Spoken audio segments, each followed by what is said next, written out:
Oh, kia ora tātou.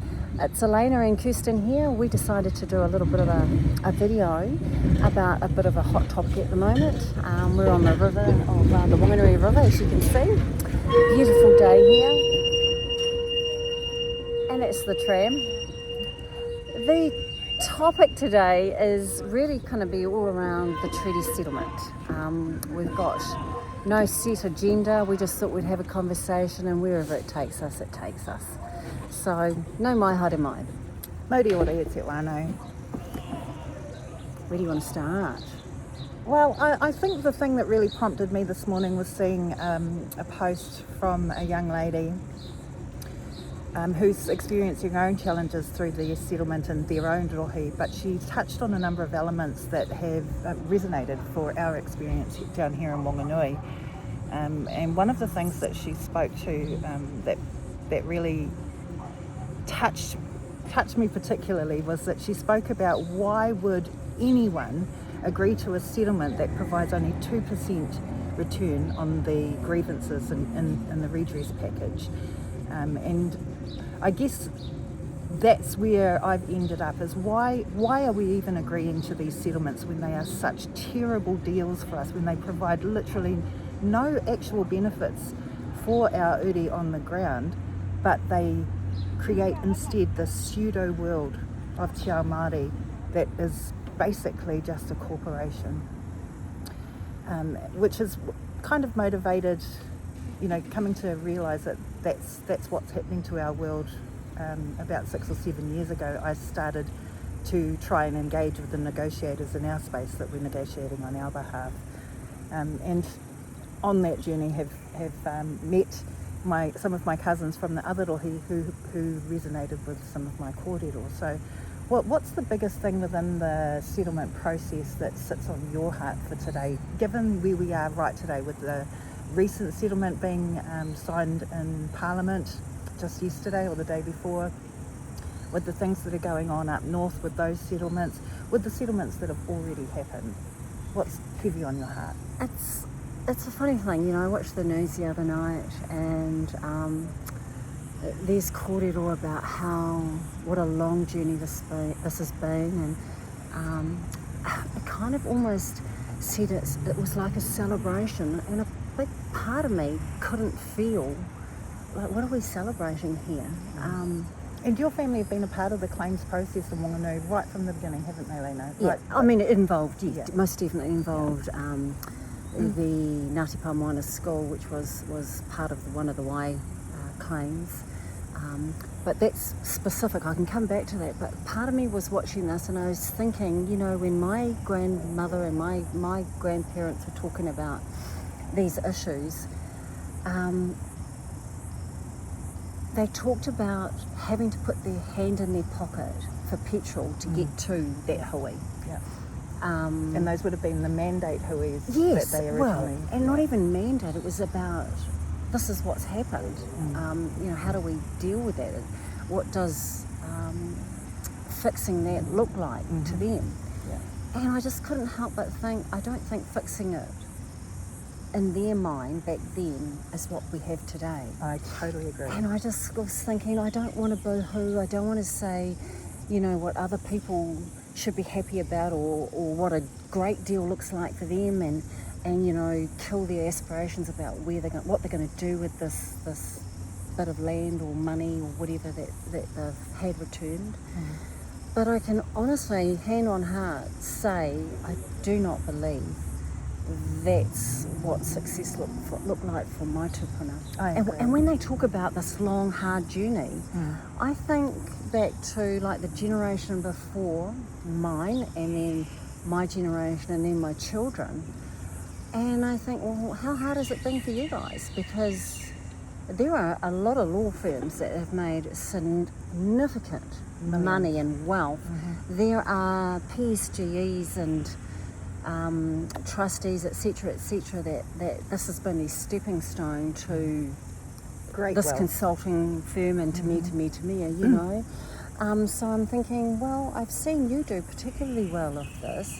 I haven't seen my Marae benefit as such. I've seen our carvings get worse. I've seen a lot of documents that have lovely Māori proverbs and aspirations and all these things, but hand on heart, what has improved for our people? 100%. And it just irks me to think that this framework that Whanganui is entertaining is just a replication of something that we've already got. Yes. And we can already see who benefits from that. 100%. And I'm like,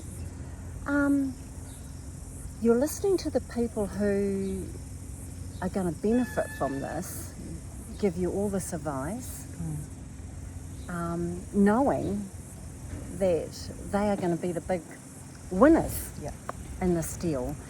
And when you look at home and you see, you know, our trustees and us and fundraising to have our carvings repaired, fundraising, or to have the power on, and we get Peanuts. a 5K a year from our $100 million PSGE. Yes. And that's only one of the PSGEs that sits over Pamoana. So many of you might not know that in the Whanganui region, we started the River Claims Inquiry in the 1990s, and the claimants from that period who put in the claim documentation are a very small group of people. And those people then went on to become the negotiators within the claims process. And they have since then agreed with the Crown to not just create one entity over the Whanganui River, but they allowed the Crown to chop us up into 7 different entities that now are layered over the top of our different maraes with a cumulative total in settlements of in excess of $180 million. And yet many of our maraes are still in complete disrepair. They're abandoned because everybody's living out their Māori lives in the iwi offices instead of on their marae. And our people are still hungry, homeless, and unable to find their way home. So I don't feel like any of these settlements are actually achieving what they say they are. Now, the question for us as Uri on the ground is how do we change this? How do we get involved with the process? How do we make a difference? How do we influence the decisions that are happening in this political space? Now, tell me about your journey trying to get a voice within the claims process for Ngāti Pamoana. Well, I guess from the get-go, we were led to believe on this journey that our input would be taken into consideration, that the framework for what a PSGE looked like would be taken into consideration. And, you know, we started to see these glossy brochures come out, pictures of our tupuna on them, you know, suggesting that our voice was being heard. And then probably just before Christmas, we got the agreements sent out to us. In fact, we read about the relationship agreement with council in the paper first. Yeah. That's how my hapu, in fact, all of our hapu found out about what this agreement was going to be. That was just one of them. So when we finally got to look at these documents, and Ngāti Pa's position from the get-go was always we would get independent legal advice to make sure our voice and our interests were secured in these agreements, because let's be certain about this. This is a legal agreement. Absolutely. And of course, you know, you're bombarded with, oh, that's a Pākehā whakaaro. Well, yeah, no, because that's what we're locking ourselves into legal agreements. Yeah. And let's talk about that. Let's touch on that really quickly, about how anyone opposing the settlement agreement is criticised and abused, actually, as being anti-Māori or Pākehā thinking. Lacks kotahitanga. Lacking kotahitanga. Yep. And we're in a tauiwi framework to negotiate a Pākehā settlement. Yeah. So that's a point that's, I think, is coming through quite strongly in social media as well. Many people are finding this hypocrisy and contradiction within the processes. Carry on. Definitely. Where did we get up to?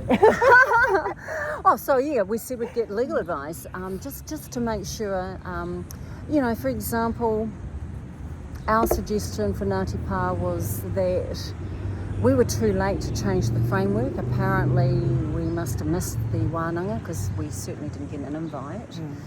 And it takes me back to the step of who sat on these boards and Making were looking these after decisions. our interest. And when we were having the Q&A questions with the Whanganui Land Settlement Negotiation Trust and the trustees never spoke.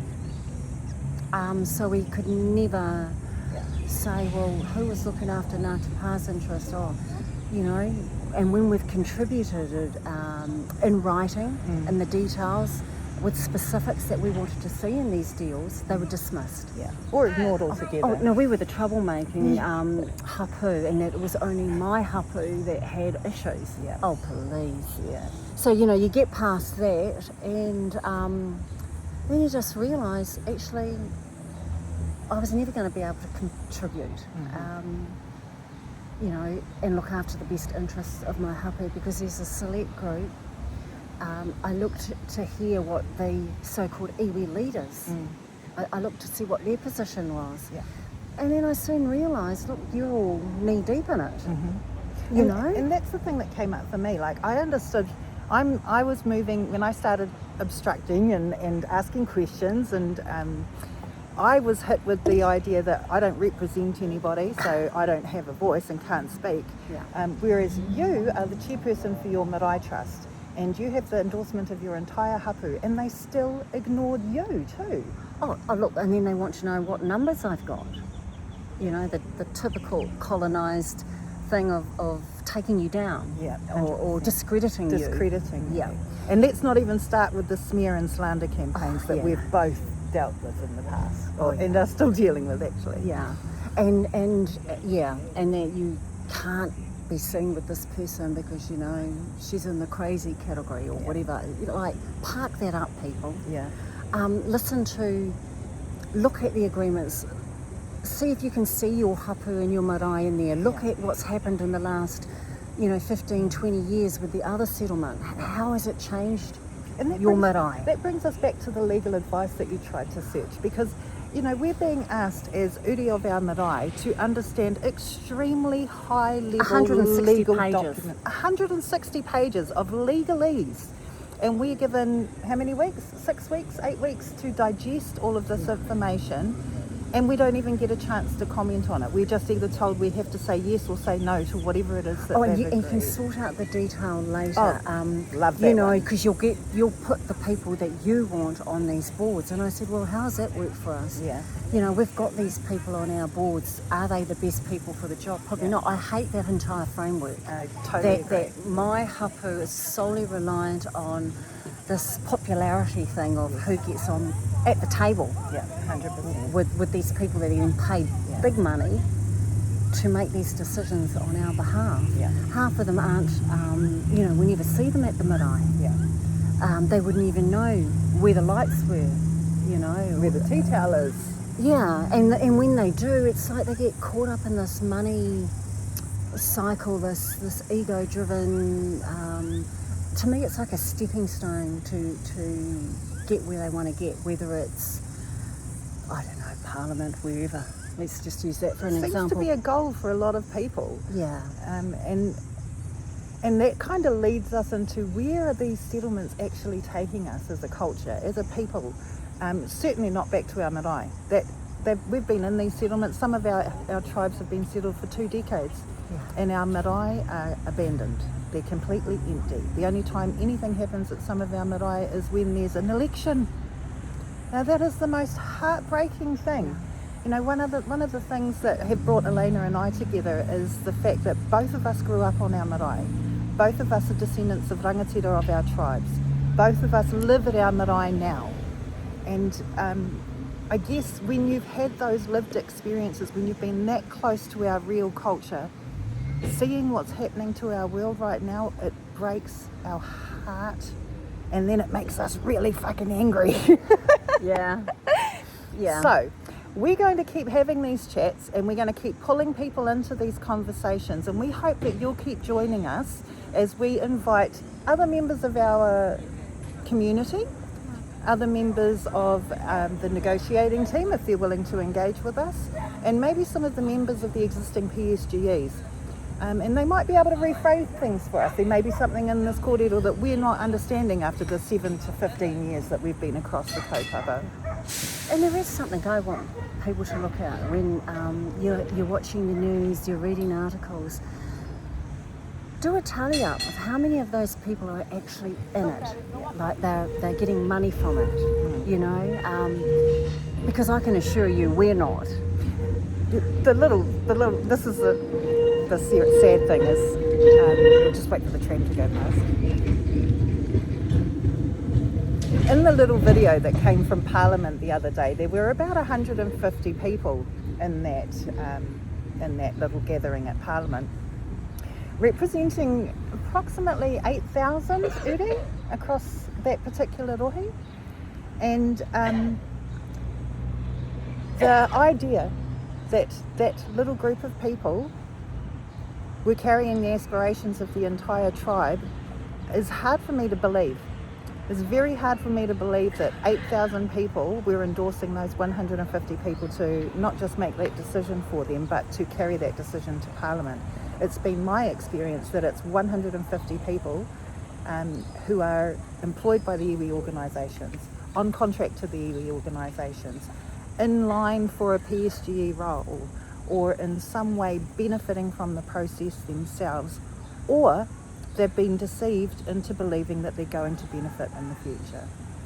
So I guess if you... And that includes our old people. Absolutely. Let's pick them up, let's take our photos of our tupuna. Exactly. Let's play, well not play, but you know, the Let's heartstrings. pull on those heartstrings. Let's pull on those, you know, and it's that little bit of mixing of the genuine intent for recognition for our tupuna, and how that's been distorted and leveraged to pull people along on a journey when they don't actually understand where the destination is going to take them. And ask your tupuna, ask yourself and your tupuna inside you, would they have settled for 2%? Does the PSGE look like something that they envisioned for you? Would they be happy with what's happening on the marae? Yeah. Do they see the people at the Marae getting a whole lot of professional development? Or do they see these empires in town getting stronger and stronger to the point where we just don't even see ourselves in them? Where they can change the trust deed and not have to listen to your voice. Because, you know, I know that so many of my people are trying to survive. That this is so meaningless in their world because you know, they're trying to scrape up the money to get their rent, to get their groceries for their children. 100%. This thing is like a whole world outside of their world. And how do we engage with these people to say, stop this? So what are we trying to achieve with our discussions today, Alaina? What is it that we would like to see out of the actions that you and I are taking in opposition to these settlements? I would like our people to just pause and go, is there some merit in this conversation? And then think about your marae, and if you're not connected to your marae or you haven't heard about these deals in our own backyard, ask yourself why. Just start there, 100%. Really, and because it's not my job to tell you how to feel, what to do, how to vote. I guess that's the question, is do you feel like you know enough about this deal and the history of this deal to say yes or no in a vote? And if you don't feel like you know enough to say yes or no, should we be going to a vote now?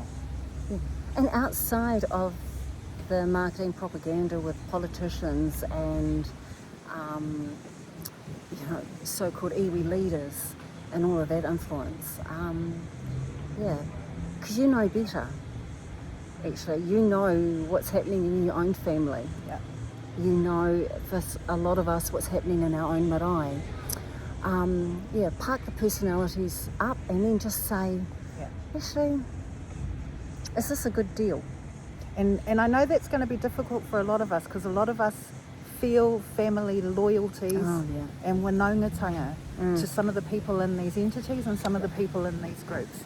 Now, I'm not saying that you have to cut your cousin off or anything or your like uncle. that. No, Badmouth your uncle. We're not trying to disrespect anybody. What we're trying to do here is protect our own marae, our own whānau, and our own wakapapa and history. And make no mistake, they are protecting their income and their interest and what they have lined up for their whānau.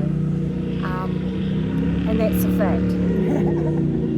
All right, it's getting busy down here at the awa today, so we're going to leave it right there, but there will be more.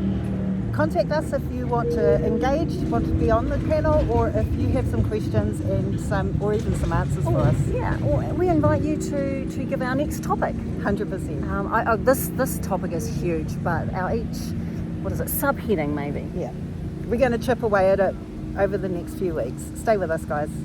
Kia ora.